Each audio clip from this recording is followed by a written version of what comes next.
what were your observations from this meeting? Well, Gemma, it was a masterful performance by Emmanuel Macron. Difficult situation because America, under Donald Trump's turning its back on a lot of, or confronting a lot of its traditional friends. Canada's one example, Europe's another.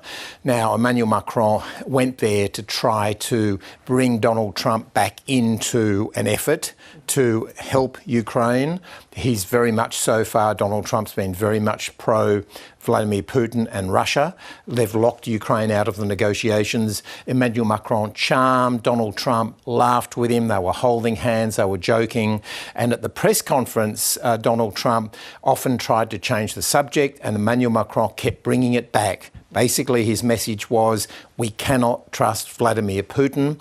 We trusted him in 2014 about Crimea. He lied to us then, and we cannot trust him. We need to have troops and US support, and the Europeans will have troops there to help as peacekeepers, and we need American backup. It can't be us alone. So it was a tour de force to Macron. Well, Russia, will they accept European peacekeeping forces on the ground in Ukraine? Because we know they've rejected that idea, but Donald Trump there suggested otherwise.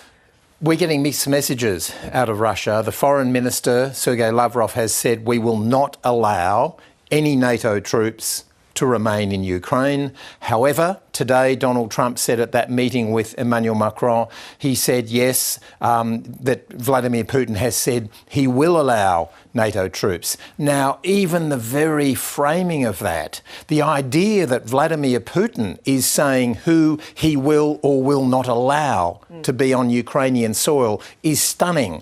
After 3 years, Russia has committed war crimes on a wholesale scale. The killing of civilians, the missiles into residential apartment buildings. It's been appalling. And yet, because of the Trump factor, suddenly Vladimir Putin is saying whether he will or will not. The interesting thing today, one of the news elements out of that press conference a short time ago, is that Donald Trump is saying that Vladimir Putin has told him he will allow NATO, European, particularly French and UK troops to remain or to go to Ukraine to try to ensure that Russia doesn't re-invade. Now, meantime, Ukraine's leader Vladimir Zelenskyy has been meeting with European leaders. What's come from that meeting? Look, Zelenskyy is playing a bit of a blinder. He's gone into this game of poker with a really bad hand. Donald Trump dealt him shocking cards. Now Zelenskyy is doing the best he can with that. He's getting Turkey on side. He's trying to win over Europeans. A lot of the European nations are now coming together and saying, we're supporting you 100%. We have a split now between the United States and their traditional allies in Europe. Macron was in Washington trying to bring them together to an extent, and I think he succeeded. Donald Trump likes Macron a lot. He's one of the few leaders still in place from his first term as president.